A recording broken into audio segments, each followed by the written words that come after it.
Good afternoon to everybody. Welcome in Georgia, and I'm really happy that this year 2018 is taking place here.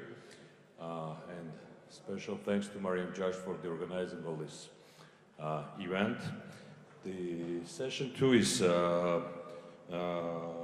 will be dedicated to the success stories and case studies from already operating innovative platforms that generate resources for development.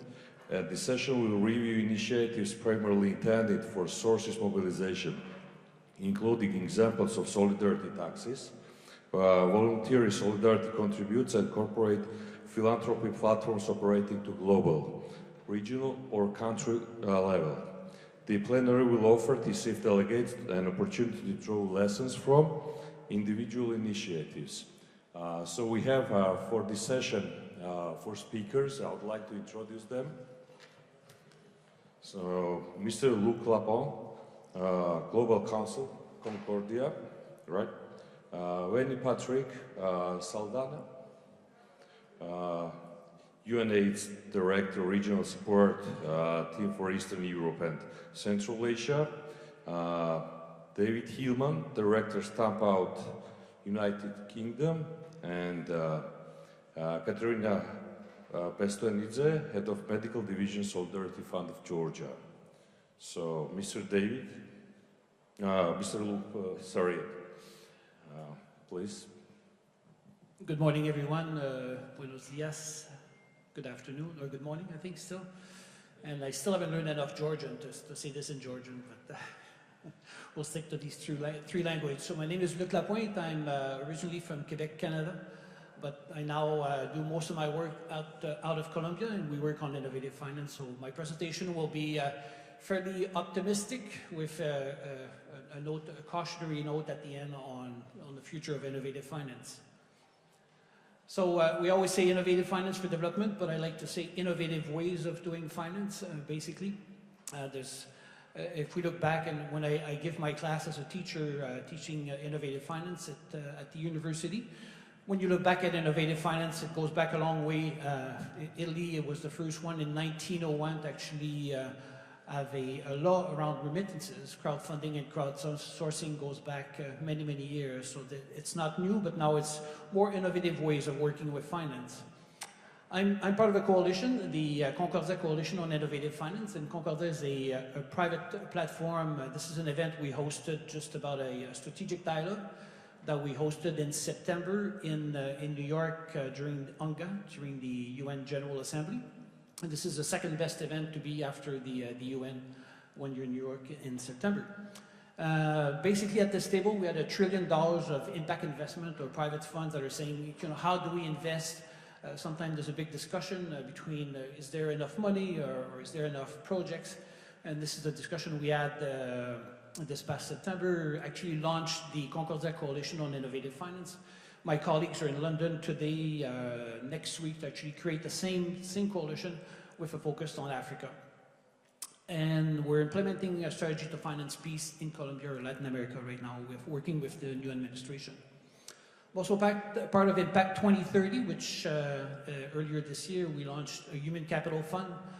Impact 2030 is a network of 80 of the largest global corporations, so Google, IBM, SAP, some of the largest in the world, and the focus is not so much on money, it's on the human capital. So how do we leverage the knowledge of corporations to actually support development? Because we found that quite often, I mean, the problem is not money.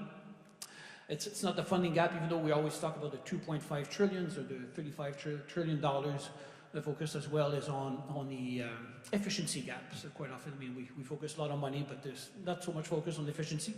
And this is what we do at Impact 2030. And I think one of the good examples was a French corporation, Danone, not too long ago. It said, we're not going to wait for government to do things. Actually went to market, launched 300 million euros social bond to actually finance their value chain and actually do the work with around gender and all these. So these are some of the new focus now with the private sector. A little bit of a background. I think I'm the oldest here when it comes to being with the leading group of innovative finance. I started in 2008. I did a lot of events or attended a lot of events with the leading group. So in partnership with Concordia, we hosted 3 strategic dialogues. The recent one was in Bogota, Colombia as well, with the new administration. How do we finance peace? How do we scale up investment in development? And also part of a strategic partnership with 30 universities in US, Europe, and Africa, working on innovative finance. So MIT, Harvard University, Cape Town University, Zurich. It's about 30 universities where we teach innovative finance principle. We find quite often that we talk a lot about innovative finance, but there's not too many people that know how to structure a social bond or do impact investment in the way that we would like to see impact investment. So this is, we find that the teaching of the human capital is extremely important. And again, the importance to work on integrated thinking or reporting, so thinking beyond financial capital, so non-financial capital, human, social capital, infrastructure capital, and natural capital, which are important funding elements. When it comes to innovative finance and the SDGs, I think this picture was taken here in Georgia. And when you look at the SDGs, it's a bit of a Rubik cube. So every time you move the cube, you affect something else, right? Until you get it right, all the platforms. So I think it's a good analogy to actually explain how to finance the SDGs. You have to be careful when you do innovative finance, because too much of something could have a negative impact on the other ones. The other part, so what we would like to focus on, I think 3 elements that we do with Concordia is what we call the mixologist. So how do we create the next generation of individuals that have the capacities to actually understand the various sources of funding, and how do you put them all together to create something that would be blended, or these new mechanisms.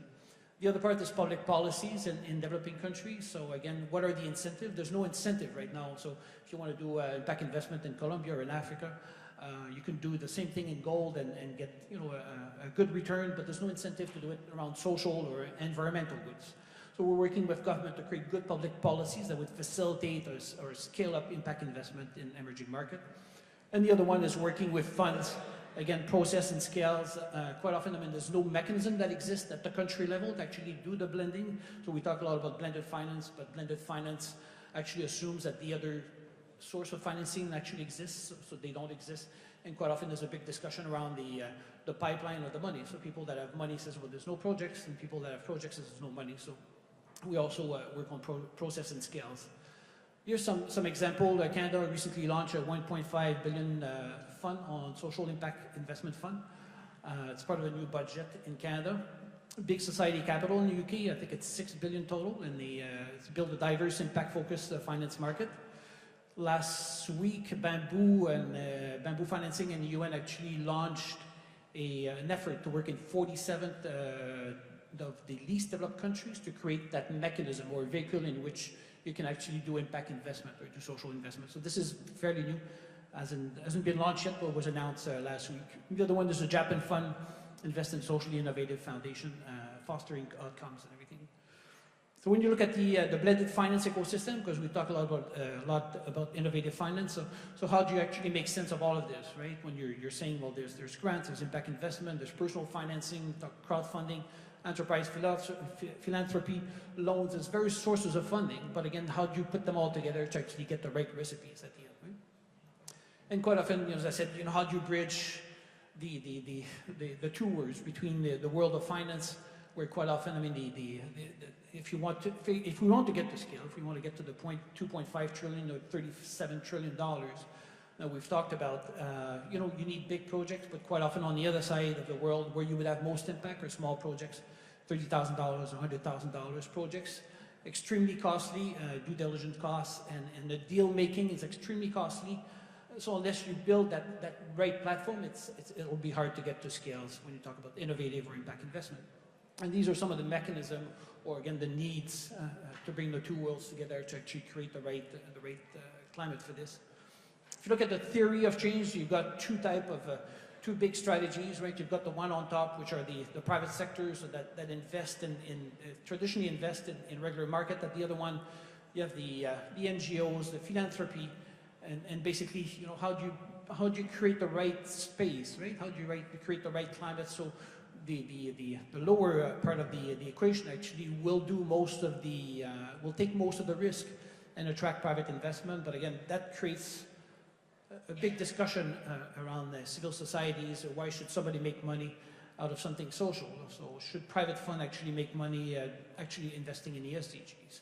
So we're working on these systems at the country level with many countries in Latin America right now, and we finally convinced the UN in Colombia after 4 years to actually go from funding to financing. It took 4 years to actually convince them to say maybe we should not do traditional funding as usual, but again, when it comes to doing financing, it's hard for the UN to understand that you may get the money back. This is an investment that you'll be doing in a project. So it's how do we do this? How do we explain this, right? And finding the right mix between this change. This is, I'm not going to get into details, but looking at the impact management project, I mean the various, how do you go from ethical bonds and how do you get into positively screening around private equity. So we talk a lot about impact, but again, what's an impact for a fund? We may have different impact depending on the way that you look at these things. When you look at the governance model, I explained some of them, and you could be either too close to government or too close to the private sector. And these have the pros and cons. The pros, you have, you look at the Portugal Social Innovation Fund, strong government partnerships, but again, mismatch in skills and process quite often between what the market needs or what the communities are looking for. And if you're too close to the other end of the spectrum, then you have the ability to adapt rapidly to what markets are actually looking for, but a disconnect from government. And it's happening, it's not basically all over the world. Some of our recommendations for innovative finance is the need to create the next generation of mixologists. I'll give you an example. That in Colombia, we did a social impact bond 2 years ago, maybe $8 million. But again, that's one social impact bond. You could not find one person in Colombia. You can find one student in Colombia that actually understand how do you structure a social impact bonds, right? So this is a cute pilot project, but if you're looking at the $165 billion financing gap that Colombia has to face, we have to go beyond what I call the pilotitis, doing more pilot projects and more pilot projects. We have to get to scales. But again, we need the next generation of mixology. We need university to teach young people how to do these structures. Global efforts to rapidly influence public policies. So hopefully with the leading group on innovative finance, and we think this is a good partnership, or let's say on the table between what we do with Concordia is build these partnerships so we can actually start influencing public policies at the local level in Africa or in Latin America or in those least developed or middle income countries, actually attract impact investment, not scare them away. Market incentive, it was the government of the UK a couple weeks ago, maybe about a month ago, that announced, it's not a public policy yet, but they were making an announcement that would create incentive for funds to actually create products for individuals. So you would get some kind of a tax incentive if you have some kind of return on your funds to actually attract more money to go to emerging markets. Because funds are by nature, fairly conservative. So unless you have the right incentive, they're not going to be the first movers to these type of things, unless government create these things. Strategy to include non-financial capitals. Again, in Colombia, I'll use this as an example because I spend a lot of time there. If you look at these municipalities that would require funding right now, I mean, most of the social or human capital has left these cities, so it's hard to actually structure something to receive big investment, which would be required to get them to scale. And sometimes the government would focus on, for example, around the coca production, around new production, new agriculture, but there's no infrastructure, there's no school, there's no health services. So, where should the focus? And again, back to this Rubik Cube when it comes to investment or complementing policies. And create new financial products. So we're working right now with some of the not the NASDAQ, but some of these, Bolsa Mercantil in Spanish. I can't think of the word right now, but trying to create new asset class, right? So how do you bring small infrastructure project, because this is something that's very hard to invest in, but how do you create new asset class so you can actually invest to scale in these new things? And this is, mapping the course towards scale, basically. So looking at the three types, so you have the ones that are already sold, like the finance in motion, I will be speaking a little bit later, and some of the impact investment fund that are actually in these countries. We always use, again, the example in Colombia, where many funds, like Finance in Motion is in Colombia, but I don't think they have done any investment yet. You have Acumen and all these impact investment funds that are there, but again, lacking projects to get to scale. And then a couple of weeks ago, presenting to the banks, the Association of Banks in Latin America and the private funds, the part in red, how do you convince them to actually start getting into these type of new structure of financing Again, it's complicated, it takes time, but it's possible. So these are some of the things that we're doing with Concordia. But again, I think my presentation today was saying there's a lot of things happening around innovative finance, and I go back a long way, probably 12 years now, I think, with around talking about innovative finance. But to get to scales, if we want to get to these $2.5 trillion or $37 trillion, we'll need to address, again, the world of education, so we can teach these new principles. And also good public policies and engage private investors. So it's a little bit of a call to all of you that work in innovative finance, to the government of Georgia, for the leading group on innovative finance. In April, I think we will have an event as part of the UN, the high-level meetings in New York around financing for development, and the World Bank AGM. So we're going to try to bring everybody together, the three sector, academia, the world of finance, and government, actually see how do we work together, how do we create the right combination of words. So my presentation today was focused today more on what's happening and where do we go next when it comes to innovative finance. Thank you. Thank you very much. I think it's going to be much better if we're going to present all the presentations, and then if there are going to be any questions, go after. Thank you, Mr. Luke. It's very interesting, and I would like to ask to Ms. Ekaterina Pestonidze to follow for the next.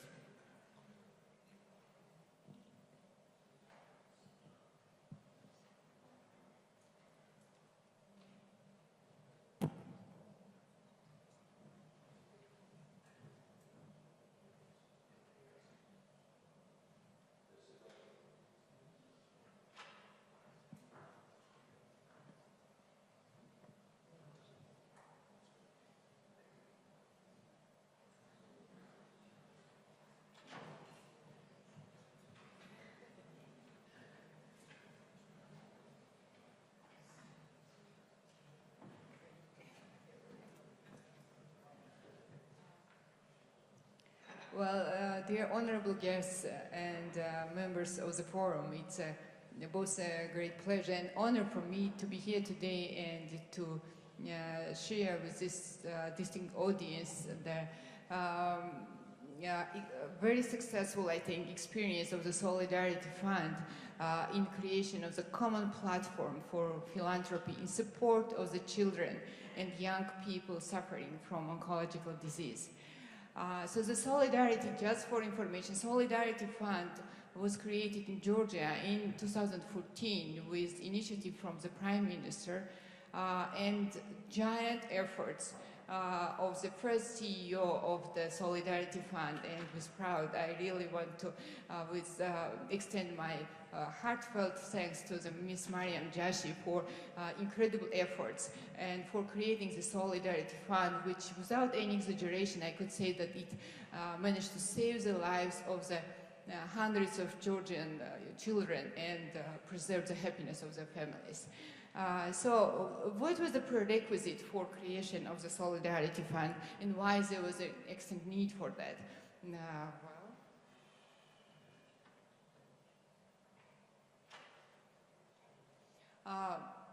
In 2012, the Georgian government made unprecedented expansion of the funding for the health sector in the country as a share of the national budget, which resulted in creation of the universal health care. And it was a giant step toward development of the health and social protection in Georgia. However, the limited resources of the country could not manage, and the universal health care could not manage to fully cover the high-cost medical services, specifically for oncological disease. So, for bridging the existing gap, the Solidarity Fund emerged in 2014, which created this common platform for civil solidarity, which was directed toward providing support of the children and young people who were suffering from oncological disease. And the foundation for the Solidarity Fund, as I already mentioned, it was a civil solidarity, corporate social responsibility, public-private partnership, and different principles of the innovative financing. So the aim of the Solidarity Fund, as I already mentioned, was to create a common, non-budgetary resource mobilization platform to support individuals and families which were facing catastrophic financial risk for high-cost life-saving medical services. And also, the aim of the fund was to establish in Georgia a consolidated and transparent mechanism for civil solidarity. And I would like to stress the word transparent. It was extremely important to have in the country transparent mechanism for the solidarity, for efficient functioning of the funds which are grounded on the innovative financing. It's extremely important to be well credited and transparent mechanism. And the way how the Solidarity Fund operates and how it's governed, it actually adds credibility to the fund, and it is a kind of guarantee for transparency. The foundation has a multi-level governance, and the top of the governance is a supervisory board, which is chaired by the Prime Minister of Georgia, and the members of the board are the Ministers of Finance, Health, Foreign Affairs, etc. Then there comes the Permanent Commission, who is in charge of approving of every single medical services which are covered through the Solidarity Fund, goes through the Permanent Commission, who makes the final approval. And it's represented by high and mid-level representatives from both public and the private sector and non-governmental organizations. And finally, there is an administrative unit which is chaired by the executive director and which deals with the daily operation of the fund.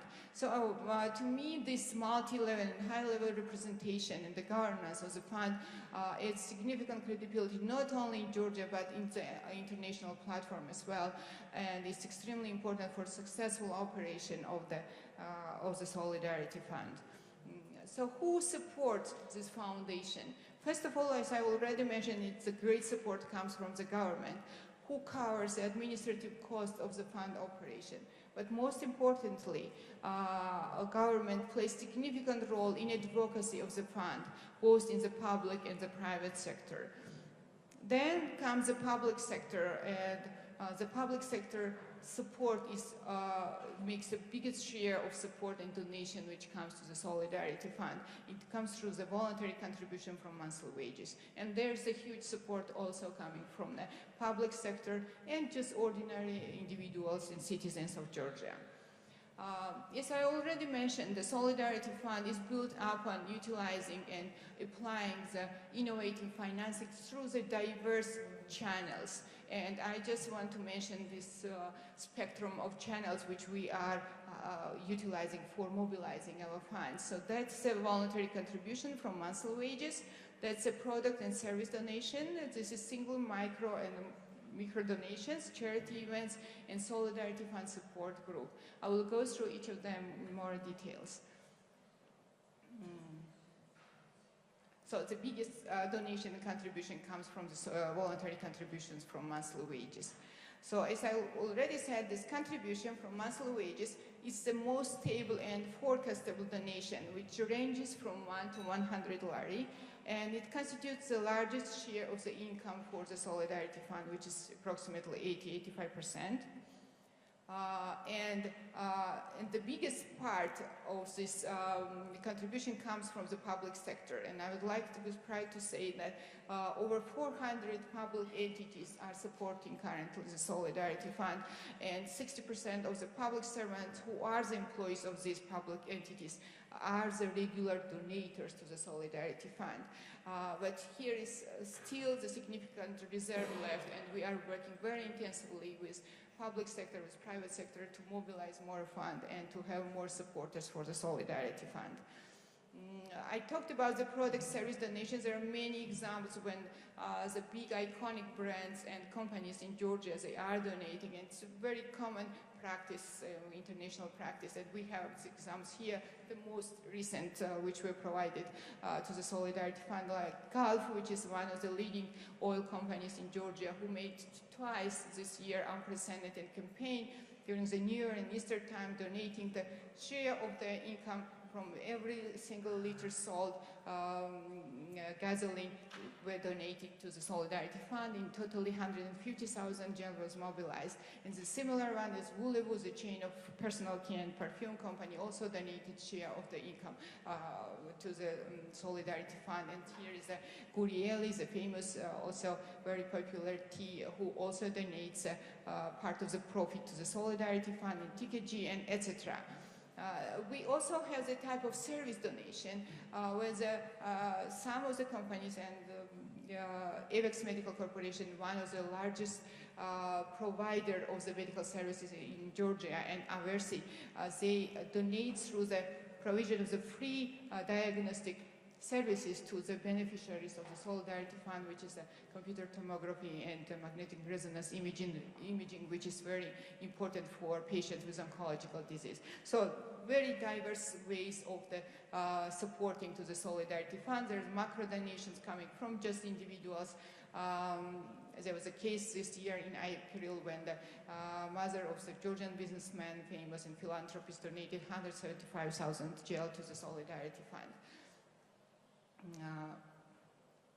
And the different charity events which are organized by Solidarity Fund, that's charity dinners or concerts on auction, where the famous Georgian people donated their personal items to the Solidarity Fund, and through selling these items we accumulated 45,000 gel.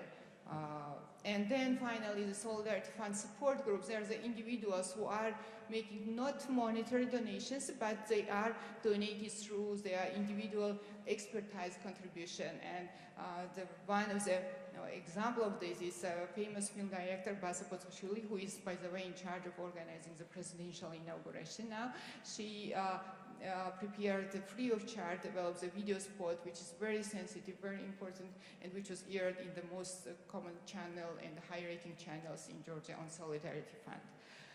So as I already said, with this diverse mechanism of innovative financing, we managed throughout these 4 years to accumulate over 15 million gel. I understand that compared to the financial gap of 2.6 trillion, it may seem very tiny, but for the Georgia, a very tiny country, Georgia, with very limited resources, it's really a giant accomplishment. And with this amount of money, we managed to support 611 Georgian children and save their lives, most of them actually.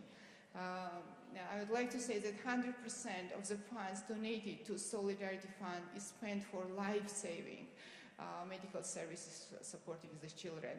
And for today, over 2,600 medical services were co-sponsored and financed by Solidarity Fund, both in Georgia and abroad. These are the countries where the medical services are financed for the Solidarity Fund beneficiaries. It's Germany, France, Italy. Most commonly, it's abroad. I mean, most commonly, it's Turkey. The medical services are utilized by the Solidarity Fund. This slide, to me, seems very important because it shows how, with minimum investment, we could get the maximum funds raised. And the annual administrative cost for the Solidarity Fund is just around 200,000 gel. And with that minimum investment, we can raise annually over 3 million gel, which is extremely important. And here's photos of very few of many lives which were saved with support of Solidarity Fund.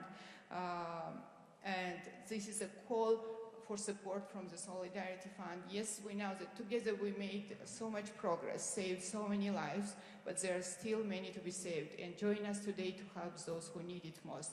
Let's fight for life together.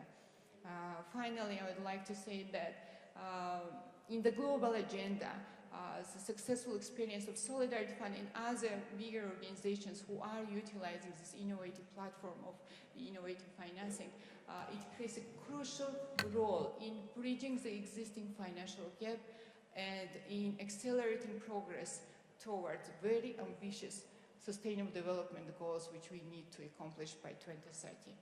Thank you very much.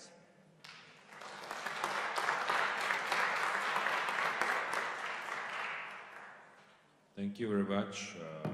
It was very impressive and interesting even for me, actually, for Georgia.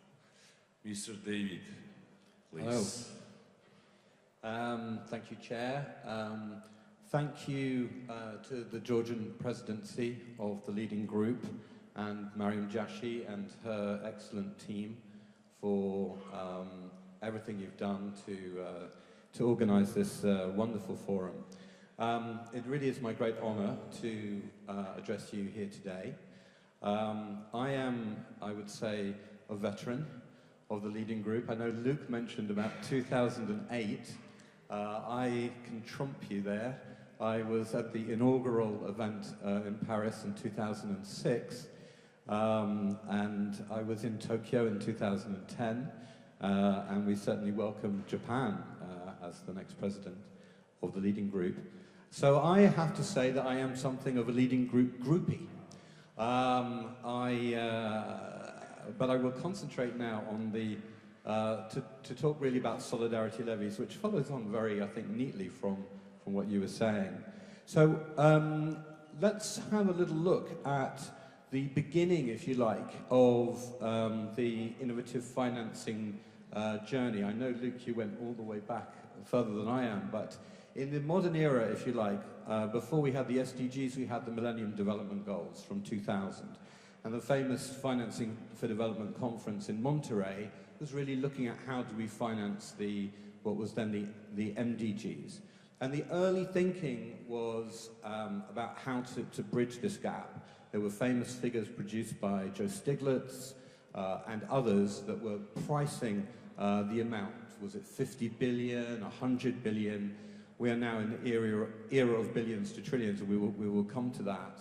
And to begin with, really the ideas that were coming from the UK, pushed by Gordon Brown, and the ideas that were coming from the Chirac and Lula report of 2004 kind of pitted the idea of taxation and solidarity levies against the idea of development bonds, the first development bonds, which in fact ended up funding Gavi and the immunisation work that has come from that. And in terms of the solidarity levies, the first kind of idea that flew, if you like, I can say flew because it was an air passenger duty, and so to tax aviation in this way, and how can you make a political sell of that? And that is the winners of globalization are paying something towards those that have been left behind by globalization. So an extra euro on the price of an airplane ticket is not going to be the deciding factor of whether you fly or not. You will still fly, but that €1, when you multiply it, becomes a source of a lot of money. And so indeed that became what was underpinning the money towards UNITAID. UNITAID being the, and I'm sure you'll say something about it, but the facility for HIV/AIDS, TB and malaria treatments. What's interesting about that is that you don't have necessarily a global tax.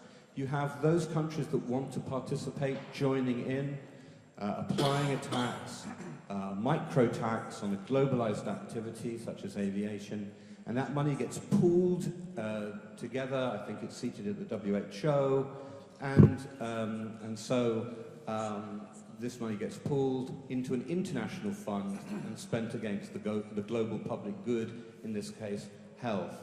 So the actual experience of UNITAID is that approximately 3 billion, I believe, has been raised since 2006. 2/3 or so of that has come from air passenger duties, and 1/3 from traditional ODA. And part of the argument, and it will come back, I think, in my presentation, one of the factors is value for money, because in that regard, the public money is not going to have an extra cost specifically attached to it in the same way as you would have to if you were leveraging from private, where there would need to be a return on investment. So I'm going to move on to the financial transaction tax, because the air passenger duty was really seen as a pilot project for whether you could go further, and the big idea was whether we could tax financial transactions. And here we have another idea of a micro-tax on globalized activity. So a micro-tax on the financial markets. So clearly here you have trillions upon trillions being traded every day. And I would say that this idea was thoroughly worked up. A lot of policy work was done in the noughties, as they're called. But the political opportunity didn't arise until there was the financial crisis. At the time of the financial crisis, for at least a short window, there was a sense that the financial markets needed to pay back for the crisis that they caused, and that a fair and substantial contribution should be made. Indeed, there was a report prepared by the IMF to the G20 to that end. And the sum total of all of that was that France and Germany, I think particularly France under President Sarkozy, took the lead in what's ended up being called the Enhanced Cooperation. That is a group of countries, of 10 countries, including Germany, France, Italy and Spain, who have been working for a regional financial transaction tax. I think the important thing, and I'll come to the expertise side in a moment, but I think the important thing to understand is that the markets, of course, are now automated. It is extremely difficult to avoid a financial transaction tax if it is plumbed into the financial system.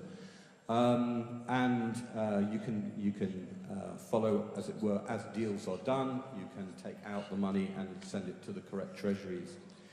So, just to give an idea of the 10 country financial transaction tax, which is the plan of that would be on a various set of assets from shares through to derivatives, with a 22 billion euros that can be raised every year.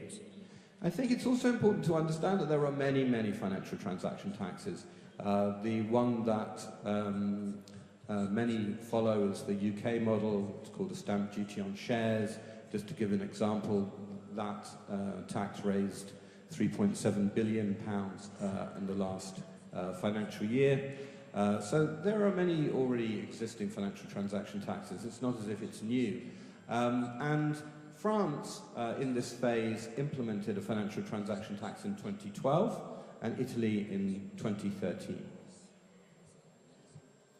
So let's just for a moment have a little look at France's financial transaction tax in relation to ODA.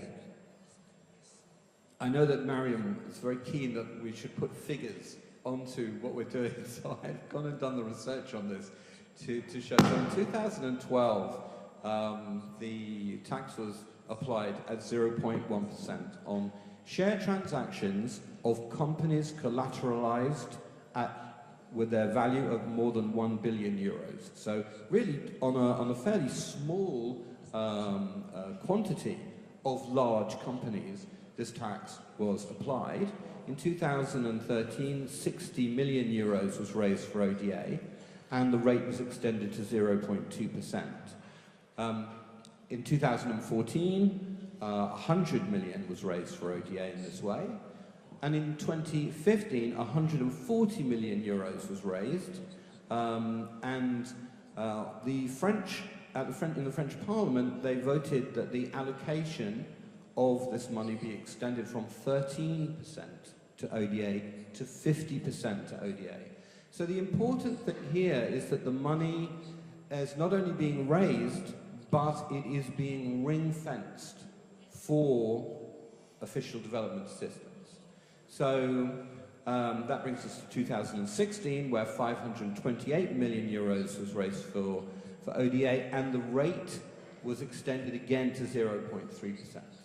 And I think the interesting thing was that intraday trading was then included. Unfortunately, this has been rescinded, or it appears it's been rescinded. But intraday trading, meaning that you tax every trade instead of netting off at the end of the day, and I don't want to be too technical, but it means that you would raise considerably more money. And it was very sort of it was really good that progress appeared to have been made, and it's a shame that that's been reined back. But even now, it generates 1.6 billion euros with 800 million spent on ODA. So you can see this is a growing trend, and it's very much a success story.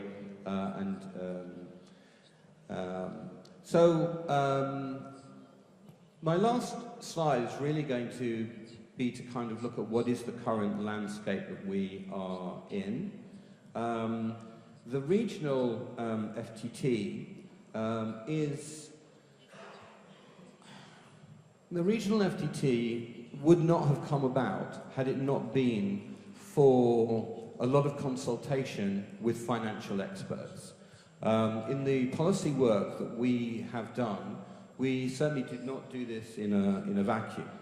We consulted with INTL Global Currencies, with Intelligence Capital, and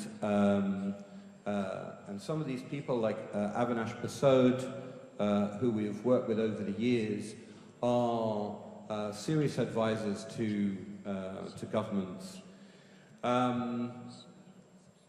So I think the important thing is that we should not be setting public provision against private solutions. We are looking, I think, all of us, at what are the common sense solutions. At the moment, we are now in the age of looking at how to move from billions to trillions. But my note of caution is that we have to be very hard-nosed and realistic about what is actually doable in this field.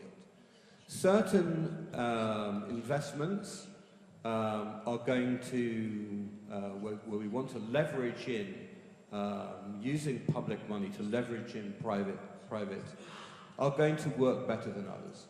There are going to be areas such as infrastructure that are going to be more easy, or going to be less difficult, shall we say, to bring in that private resource. And other areas, such as health, and I would be interested in your thoughts on this, will be far more difficult to get a return on investment. And so we have to be extremely careful about this, and we do not have the time to waste to be looking at areas where it will not be suitable for the private sector to get the return that they're looking for. So I think that that's and indeed we have got we have some research being done right now with a leading business expert to look and do the reality check on billions to trillions, to be extremely hard-nosed financially about what is likely to work and what is likely to be extremely difficult. And I say that because a lot of people may have heard of public-private partnerships. Public-private partnerships are certainly a way, again, of mobilizing private money into this field. But we must be extremely wary because for many of the Western countries, they tried public-private partnerships to fund hospitals, and it proved to be an extremely expensive way to fund. You're ending up with extremely expensive money for the build phase and especially for the rollout phase of projects that can run for 20, 25, 30, 40 years. So I just inject a note of caution there. So in the future, what we are looking for to bridge the funding gap for the SDGs, I think we have to go beyond just thinking about the raising of the money. I think it was touched on. It's also very much about how we are innovative in the spending of the money. And what was raised very well, I think, by Louisa Vinton earlier on today in the opening plenary was currently the way in which large, vast amounts of money are spent, such as the fossil fuel subsidies of $5.3 trillion a year. This money should not be being spent on fossil fuel subsidies.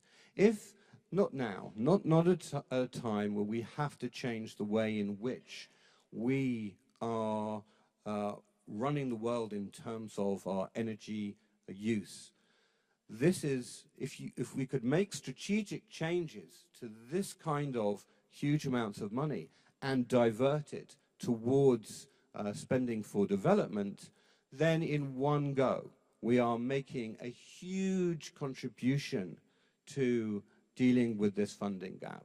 And what I asked for and what I welcome, what's so wonderful about this forum of ideas and creativity, is that we should be open-minded, both to the private solutions that are possible, to the public solutions that are possible through solidarity levies, but also the strategic rethinking that can happen, and that we have countries around the world here who can engage at the high levels, and that through that reprioritization, we can indeed meet the SDGs. Thank you very much for listening. Thank you very much, Mr. David. So, Mr. Winne, as you mentioned during our meeting, if you're going to run out of time to stop you, so you have free of time, go ahead. We're going to listen to you. It's a pleasure.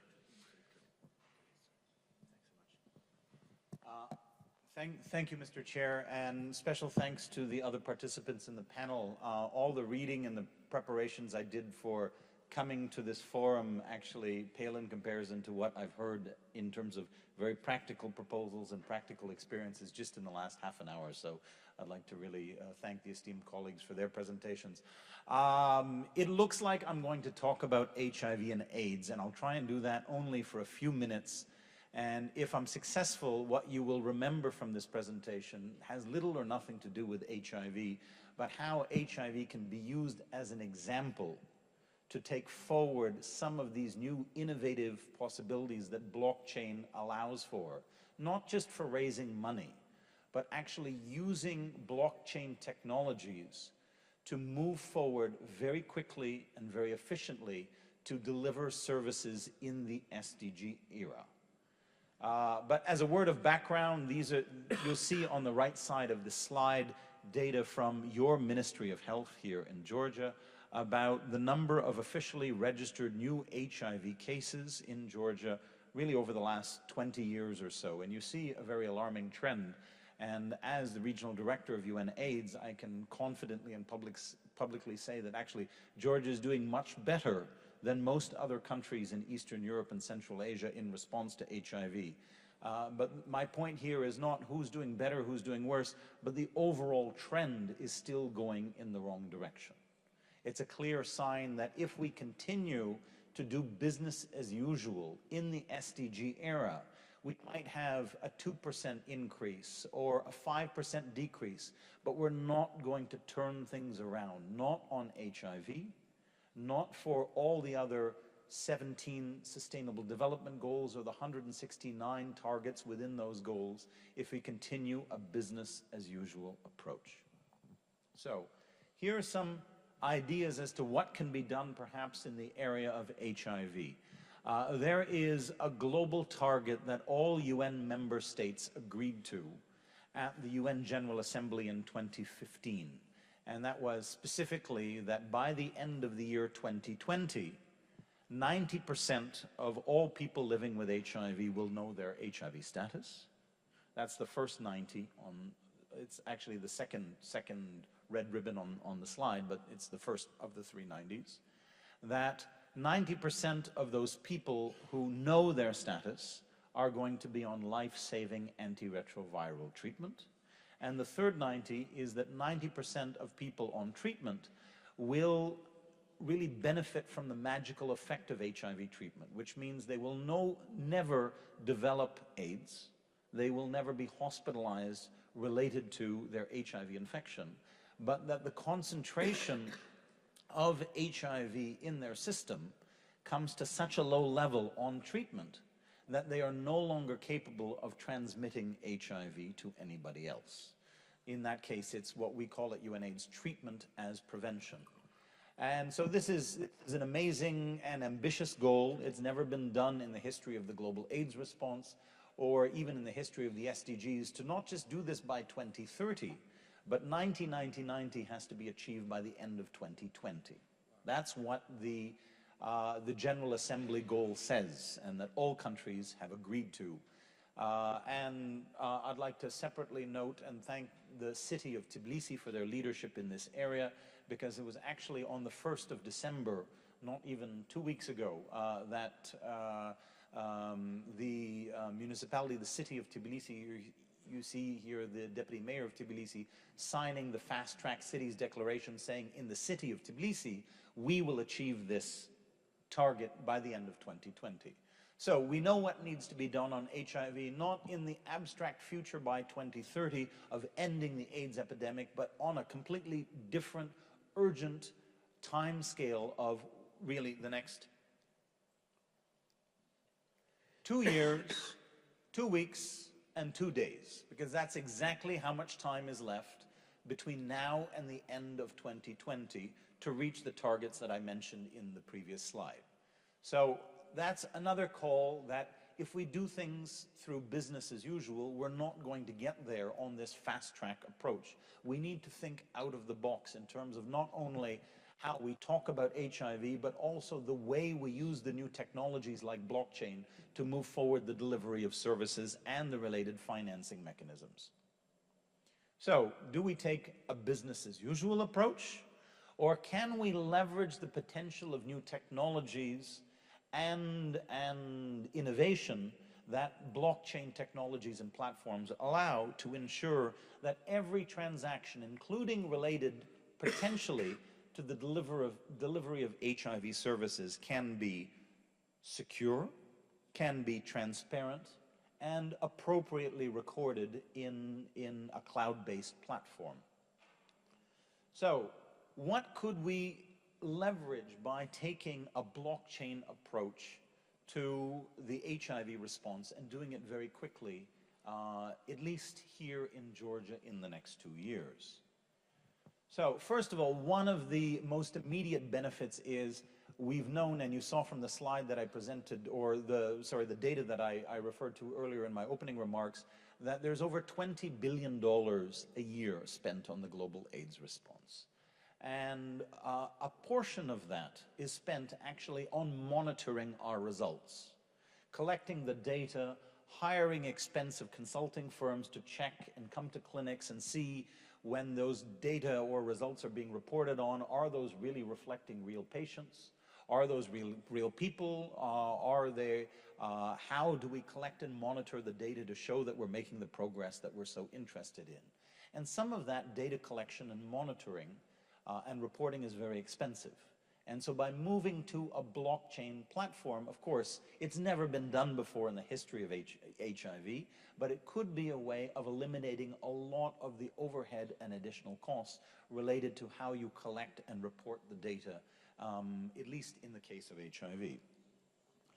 Another area which is being talked about now, but it actually hasn't been started at the level of service provision almost anywhere in the world, and that's to make sure or enable for the first time people who need to learn their HIV status to do it not by going into a clinic where medical workers will be looking at them and they'll be a little bit hesitant to actually be tested for HIV, and perhaps even more hesitant to come back to the clinic if they get their initial test that's HIV positive, but doing HIV self-testing, including through a smartphone. Now, this is being piloted by different partners around the world. It's not available as a point-of-care technology or as a dongle that you can plug into your smartphone yet, but this is an opportunity in a place like Georgia where it could be fast-tracked very, very quickly and very efficiently, where the numbers of people living with HIV and the size of the entire population is actually relatively low. But it could be taken even a step further for those approximately 7,000 people in Georgia that are today diagnosed with HIV, and all of them should be on life-saving antiretroviral treatment. Use those same technologies to make sure that they're adherent to their treatment, to make sure that they're not forgetting to take their medication on a daily basis, to make sure that they're very quickly reaching the undetectable viral loads, the third 90 that I talked about earlier. So far, almost nowhere in the world have these technologies been leveraged to really advance the HIV response in real time. Another area where it could be a tremendous benefit is to make sure that there are no duplications in terms of records, to make sure that, for example, when there is a big campaign to get people to learn their HIV status, it's not the same people that are testing over and over and over again that you actually identify using unique identifier codes to ensure that the same people who are testing negative remain negative and are not being double counted, and the few people that are testing positive actually immediately get access to the services that they need. And something that has been done in other aspects of the global AIDS response, but not really in this region of Eastern Europe and Central Asia, we can spend a lot of money on a public education campaign around HIV. Trying to get people to know about HIV, trying to get people to test for HIV, trying to get people to take their medication, but we haven't yet rolled out very small financial incentives for what I would call good behavior. So rather than actually spend millions of lari or hundreds of thousands of dollars on a national public HIV education campaign, saying, okay, you've just tested HIV negative. Well, we'll give you a free mobile top-up on your account if you can show that you're maintaining your HIV negative status for the next 12 months. Or alternatively, for people that are HIV positive and are taking their medication, if you can demonstrate using blockchain technologies that you're taking your medication on a daily basis and are maintaining adherence, which prevents HIV resistance and a shift to much more expensive forms of treatment, they can get some other form of benefits that might be much more cost-effective than trying to do it using the existing standard practices. So, what happens when you actually reach your targets by 2020? Of course, the 90-90-90 targets by 2020 is not the end of AIDS. It's only the first milestone towards reaching the end of AIDS, which is 2030. And actually, the international community, including Georgia, have already signed up for 95-95-95 targets by 2030. But my point is, if we are not going to think out of the box on what is done in the 2 years that are left between now and the end of 2020, there's a real risk that then we will not reach that milestone, neither in Georgia, nor in Eastern Europe and Central Asia, nor globally, and then it'll be very difficult to then remobilize interest and support to take the next step towards what needs to be done by 2030. So, why Georgia? This is one of the few countries, if not anywhere in the world, certainly in Eastern Europe and Central Asia, where although the trends are still moving in the wrong direction, the overall numbers or the magnitude of the HIV epidemic is still small enough that things can be turned around very quickly.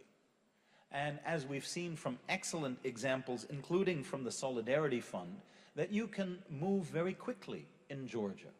You can achieve results very, very fast, including through using some of the innovative options that have already been featured here at the forum. And it can be done not only on a small scale, but for Georgia, what might seem like a national scale for many other countries is proof of concept. If you can get it done here, it can then be repeated and scaled up in other countries of the world. So I will stop there by saying that for me, it's not only important what Georgia does on HIV in the next 2 years. The potential of this technology, the potential of the Sustainable Development Goals is how do you use an opportunity like HIV to actually stop fighting HIV and start ending AIDS once and for all, and then use that as a milestone to then expand that experience across the Sustainable Development Goals. Thank you.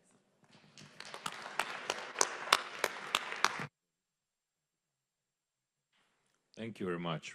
It was really very interesting. Now, if we have any questions. I have a question. Please. Hello, everybody. We are here from International Black Sea University. So your speech was quite encouraging, and I want to know more about how these innovative and blockchain platforms can change funding in higher education of Georgia, and what can be your suggestions for future. So what higher educational institutions can do using these technologies, innovative and blockchain platforms, to attract much financial sources. So what's your opinion and what kind of suggestions you can tell us?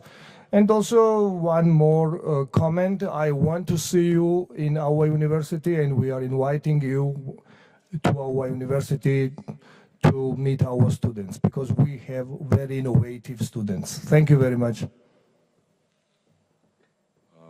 Mr. Rini, I guess, well, briefly, as far as the next session will be dedicated directly to the blockchain, so I guess this question goes more to the next session. It's going to be much appropriate then for the existing one. Yeah.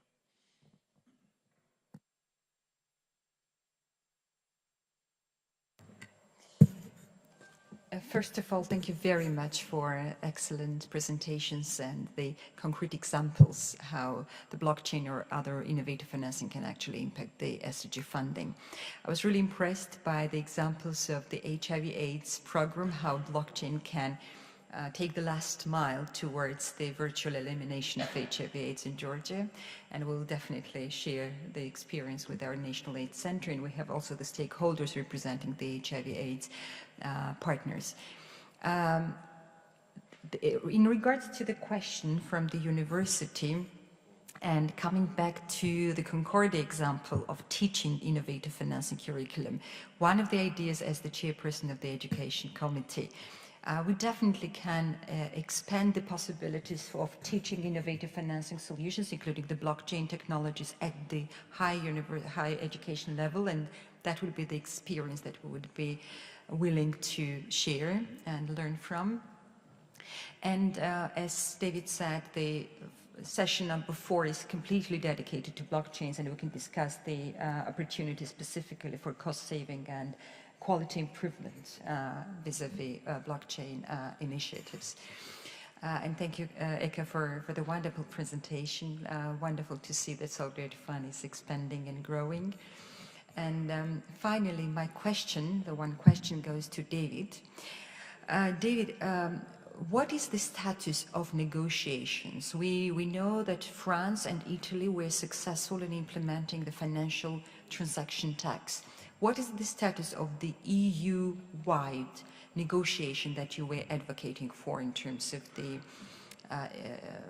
scaling up of the financial transaction taxes?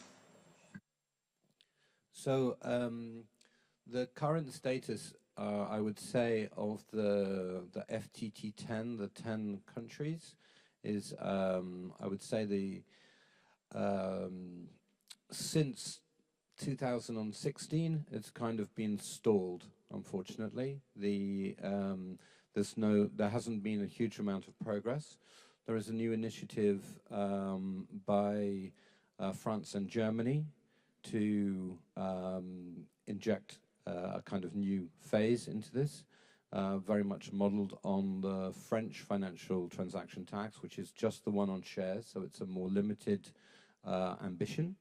We will await the ECOFIN meeting in January, which I think is around the 21st, 22nd, where I think there'll be another meeting of the ministers to discuss that. So I think that it is slower than we would imagine, we would hope. However, it is clear that there is still an intention at the highest level to move forward on the financial transaction tax. So I think that it's still encouraging, but I think the broader scheme is more important. That there is clearly an enormous opportunity to tax globalized activity in this area if there is sufficient political will. And it should not be forgotten that the great prize where this all started from was the taxation of currencies. And although that at the moment has been relegated, and we look at taxing shares and look at taxing derivatives, In fact, if you think about the taxing of something like foreign exchange, the taxing of currencies, the taxing of something that is by its very nature international, that a small proportion of the absolutely trillions that are traded every day, a small fraction of that should be redistributed to pay for global human need, is as good an idea as it was when James Tobin came up with it in the 1970s. So I think that's the big prize we should be looking for. Thank you. Luke will add some comment for that. Yeah, if you don't mind, I think it's an interesting thing because I think Colombia already has a finance tax on transaction. And I think the interesting things to look at is that the green fund was going to come to Colombia and there was no incentive to actually invest in Colombia. And that tax that Colombia has, which is 0.04%, actually created a disincentive for the fund to actually put money in Colombia. So I said, why don't we measure the impact? So if you can demonstrate that you can do a social or environmental impact, then we give you a credit to actually come into the country. So I think it's an interesting debate. I think there's some Canadian behind the Tobin tax, the digital tax, but I think on the financial system, some of the message we get from private funds is give us incentive. If we can demonstrate that we have a social and environmental impact, then it's much easier for us to do the investment. And the other point on the blockchain technology, the ICT for Development, which is a group that's actually focused, or actually surveys what's happening in international development and technology, and actually did a study on 47 blockchain major technology projects that are happening right now, and they could not find, they're not saying it's a bad thing, they're just saying at this time they cannot find any measurable impact of blockchain in international development. So it doesn't mean that they're not saying at the end it's a bad thing, they're just saying it's a word of caution when we talk about blockchain, that we use it, so we think it's a great solution, but I can't wait to hear from the other colleagues after this. Thank you very much. Please. Thank you very much. I represent United Nations Population Fund Country Office in Georgia. First of all, thank you very much for extremely interesting presentations. My question is directed mainly towards Mr. Lapone and Mr. Hillman. So far, we have been speaking about how to generate and accumulate financial resources through different innovative financing mechanisms, whether it's through micro-taxing or solidarity bonds. But I would wonder what is the current thinking about utilizing these resources and administrating and planning these resources for development. It's really interesting what is the current thinking about it. Thank you very much. Mr. David, you're Mr. Luke. Who's gonna go first? Well, I mean, I think most of the time we have not been looking at, in terms of raising money through globalized activities, recreating whole new funding structures. I mean, UnitAid, I think, is extremely lightweight kind of administration. It already was based in the World Health Organization, wasn't recreating a new infrastructure.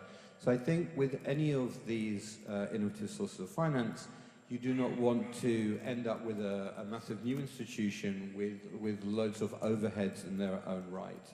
So I think if there's new money, for instance, there is now a number of countries that are looking at potentially taxing fossil fuel extractive companies. There's obviously a huge revenue potential from that particular area, and the group that we would look to fund would be those that are at the front end of climate change, those that are effectively suffering what we call loss and damage being now through the heating of the planet. We have vulnerable states, especially small island states, that are suffering from super hurricanes and droughts and various different climate consequences. So you could see there is a certain logic taxing, say, the fossil fuel industry to pay for that. But if you're looking at how the money should be spent, we would advocate that the money should go to the Green Climate Fund, which is already set up under the United Nations. So you would not create greater infrastructural costs. You would use the current financial architecture and plug in new sources of finance to that.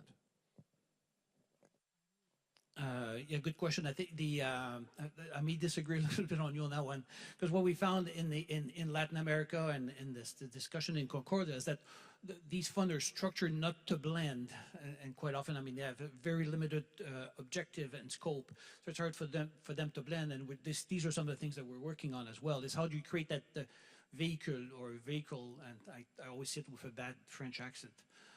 But anyway, you know what I mean. And you know, we look at for example, in impact investment, $275 trillion in liquidity right now. We've never had so much liquidity in markets right now. So if you only lose 1%, if you can manage to get 1% to actually resolve your problem, your $2.7 trillion investment that you need for the SDGs. But on the other end, the cost of deal making, so how do you create these deals actually to get to scales, to get these billions or these trillions to actually get to projects, is probably the most expensive, the most I guess problematic area right now when it comes to funding, because it's hard to find a big project. So it's hard to get these pension funds actually come in because the projects are way too small. Cost of due diligence are way too small. This is what we hope that blockchain will help resolve, to actually aggregate and provide that space so you can actually blend. So it's like this Rubik Cube where all these different sources of financing are on the block, but you try to get them all on one surface, right? So I guess from the pipeline side to the other side, and it's just, I think Colombia might serve as an interesting example to finance peace, because we're actually creating these vertical, working with the World Food Program to actually look at how do we finance food security and nutrition, but to the scales, not on a pilot project scale. So these are, I mean, it's an interesting world. I think we're at the right time to actually bring everybody together, to have the right public policies. Money there is like there's never been before. I mean, the markets are they're hungry for, Danone is one of the example, but the markets are always looking 2 or 3 times more to actually, go into social impact bonds. So it's a very good question. I think these are the things that we hope that in the next couple of months we can bring everybody together. I think it could be done, and we have the right conditions for this. Yeah, Mr. Arena, please. Thanks. I'd just like to add, I'd like to thank my colleague from UNFPA, not only for the question, but also for the excellent work that the UN family does on HIV in Georgia, in the absence of a UNAIDS office here in Tbilisi. I wanted to come back to the question of not just how to mobilize the funds, but to use the funds. Because in the global AIDS response, we've had a lot of very positive, and thanks, David, you covered some of these, so I didn't have to in my remarks, around innovative financing for HIV. But I really want to highlight that there's very different models out there. And there's some that I'm sure you've seen about, including on World AIDS Day, the App Store for Apple turned red. Many of you have probably gone out, I hope, and bought not just an iPhone, but a red iPhone, right? To save the world from HIV by buying a red iPhone or a red Bugaboo, and even Durex Condoms has a red condom now. So, I mean, it's really taken off. But in, I think, over 10 years of the Red campaign, they've mobilized an amazing amount of funding for HIV, about $500 million. But what's interesting about the Red campaign is a relatively small percentage of the sale of a red iPhone or a red condom or a red Bugaboo stroller actually goes to the Global Fund. I've never been able to confirm exactly what percentage, but it's a relatively small percentage. It's not the full cost of a red iPhone goes to the Global Fund. It's only a part of the selling cost. And then you can compare that model. I might, if this is being broadcast, get in trouble with some of my colleagues from Red or the Global Fund, but there's another model called the MAC AIDS Fund. And through the sales of only one lipstick called Viva Glam over the last 20 years, the full cost of the Viva Glam lipstick goes to support HIV charities. Not 5%, not 20%, but 100% of the cost of this one lipstick. And thankfully, this lipstick happens to be very popular around the world. It's probably the best-selling lipstick that MAC sells, globally. And so just through the sales of the one lipstick, MAC AIDS Fund has generated $400 million. This is only one company. These are not all the different companies that are supporting RED. This is only one company, MAC Cosmetics, that is only selling one lipstick, and the sales from that, 100% of the cost of the sales, are going to support HIV charities globally and locally wherever the lipstick is sold. So just to highlight, there's very different models out there. And so you can take this forward here in Georgia, should there be a special edition of Barzomi just for HIV, right? And let those that want just Barzomi to buy just Barzomi. If they want to do it with a nod towards HIV, charity and resource mobilization, let them buy the red or the HIV branded Barzomi. I don't know. You can take it forward in local markets in terms of what's culturally appropriate. But for me, the fundamental point being, we can all do a lot more in this area. We can all do it a lot faster in this area. And very often, key private sector partners have never they've never been approached, never been put under the spotlight, never been asked to contribute more than they've been doing already. And I think we can do some more very quickly in this area using that approach. Thanks. Yeah, please, and it's gonna be the last one as far as we're running out of time.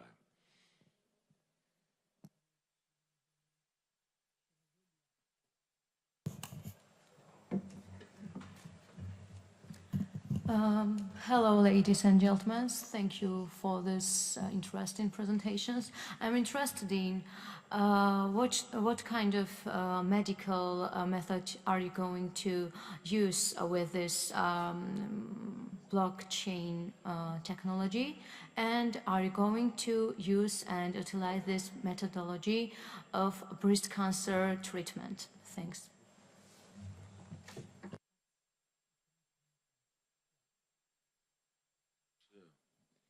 Well, I mean, in my presentation, I probably talked too much about HIV, but the point of my presentation was to say it shouldn't just be about HIV. It's just an example. These kinds of technologies can be used for cancer, for breast cancer, for poverty reduction. I mean, we're just starting to engage on the potential use of these technologies for the Sustainable Development Goals. And so not only should it be expanded, we at UNAIDS talk every day about taking AIDS out of isolation. The lessons of the AIDS response need to be taken out of their silos and need to be integrated across health and development. And so there's lessons to be learned, positive and negative, about the AIDS response that then can benefit work in cancer, can work in maternal and child health, and in other areas of health and development. I'd like to thank to the speakers for a very interesting presentation, very interesting work, and very interesting knowledge and information that you just gave to us. Thank you very much.